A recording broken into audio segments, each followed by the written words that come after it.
Hello everyone, welcome to the 300 subscriber special of Soul Coach Studios. This video will be on a book that I've been writing for the past year now. This is the audiobook version of the first chapter, which is like the prologue. Now, in the future, I don't know if I'll have voice actors in it. I probably will, but I'll definitely have a different narrator, because I've done a few takes now, and my voice is just awful. I keep stuttering on words. So I'll probably get like a professional voice actor to narrate this.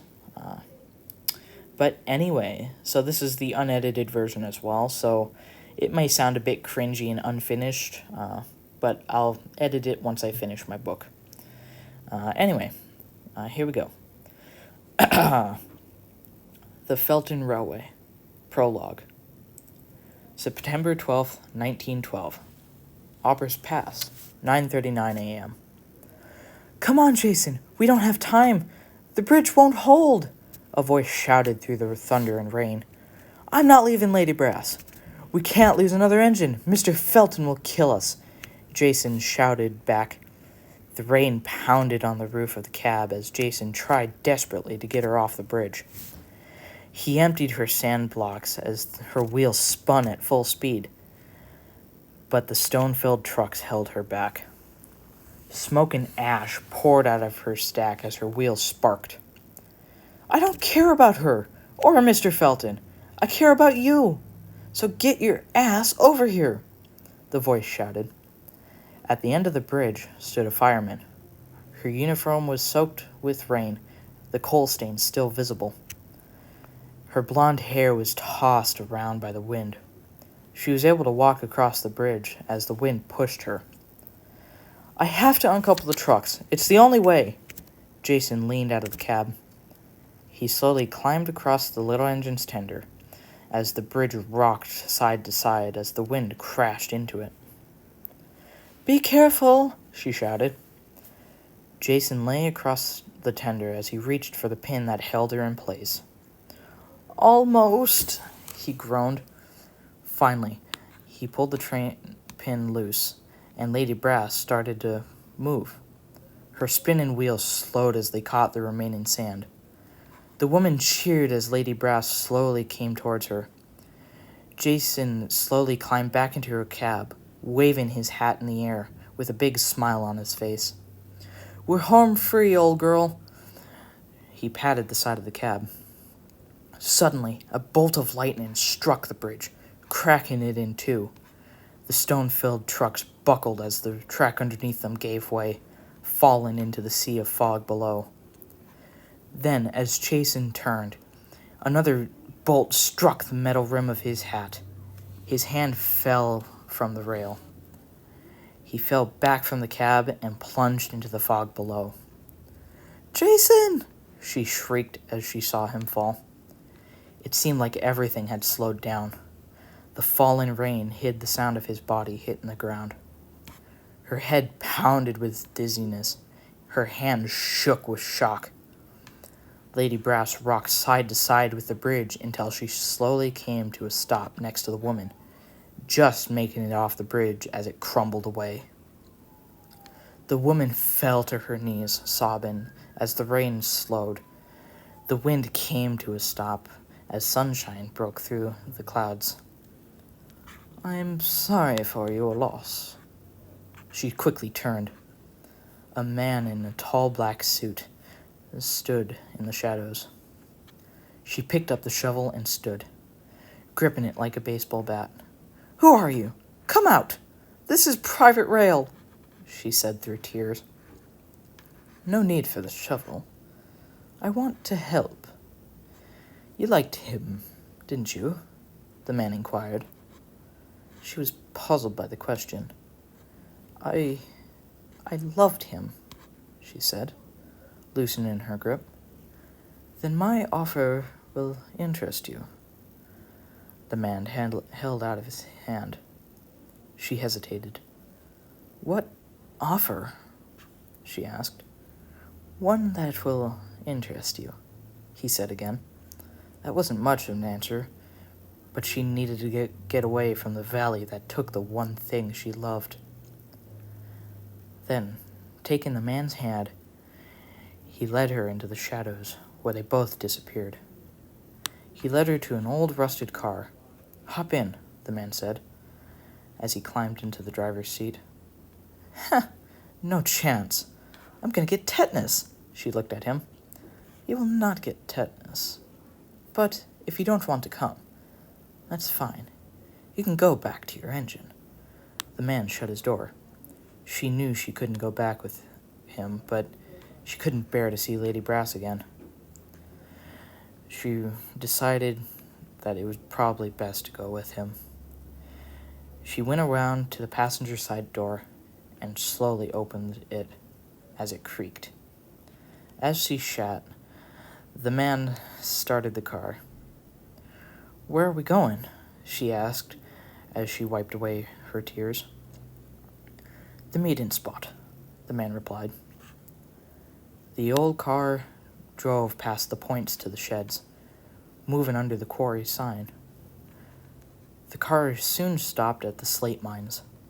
The two stepped out and walked past the new shed that was recently finished.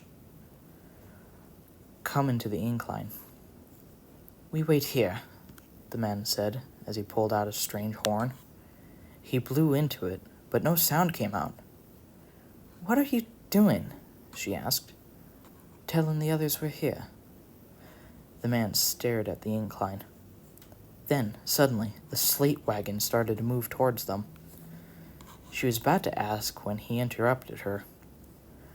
"We have trained our ears to hear the sound of the horn," he said as he climbed into the truck that had just reached the bottom. "Are you serious?" she scoffed. "It makes it easier. Now, coming?" The man put the horn back. She climbed in next to him, and as she did, the wagon started to go back up. It creaked as it was pulled higher. The two came to a stop at the top. Two men stood at the entrance of the cave. Another stood at the controls. They had blue robes with gold stitching draped over their shoulders. "Almost late again, Stuart," one said. "Yeah, but I'm here now, right?" Stuart patted his back as he passed. She slowly climbed out of the truck, looking at the men controlling the machine. "Follow, miss. We have a lot to discuss." Stuart started to walk past the guards. She followed slowly at first, but as the two men started to file in after her, she sped up a bit. Stuart led the way. He took them down a long, twisty path. She was about to ask how much further, until they soon came across a large door. Stuart pulled out a small locket. He put it into a small opening under the handle. The door eventually creaked open as he pulled it out. The opening revealed people standing around an old statue, holding lit candles. The cave's walls were lined with patterns and words, randomly placed. Below the statue stood a book stand with an open book laid atop. "What is this?" she muttered as she walked through the door. "We are the freedom of hell. We are trying to release hell upon the people of this realm to take what's rightfully ours." Stuart picked up a candle. "So this is a cult?" She started to slowly back away. "Oh, this is much more than a cult. Cults fail. No, we will not fail." Stuart matched her pace.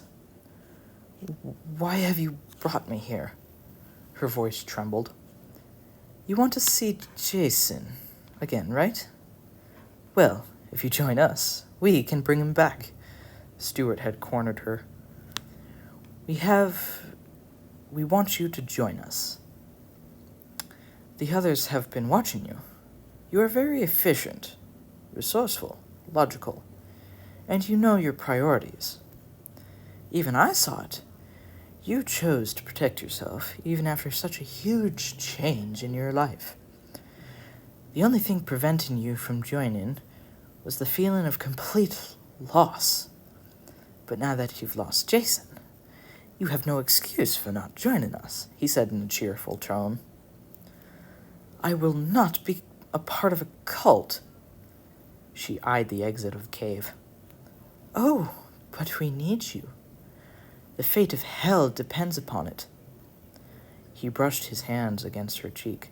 Never! She pushed his hands away. Fine, suit yourself. We'll just have to kill you then. You've seen too much. He pulled out a small knife. She panicked. She held her shovel tight and swung at Stuart. The shovel hit his side of his chest. He collapsed in pain, dropping the locket from his pocket. She grabbed it as she sprinted towards the exit. Her chest burned as she ran through the tunnel.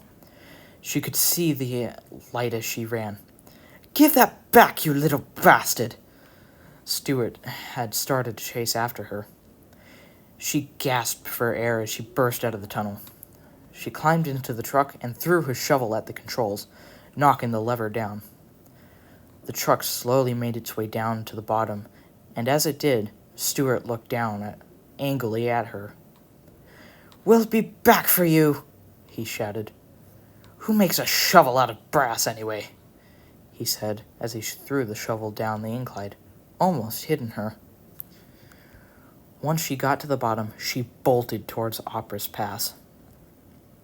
There, she found Lady Brass sitting in the sun with two crewmen beside her. Exhaustion took over her body, knocking her to the ground.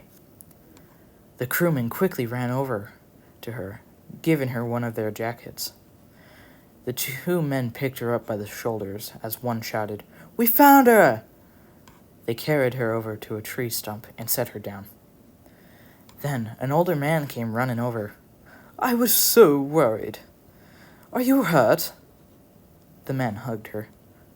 No, Dad, just tired. She hugged him back. Where's Jason? He asked. She couldn't hold her tears back any longer. She started to cry as he looked at her face. Oh, honey. I'm sorry. He hugged her tighter. The sky was clear and warm. The fog had vanished.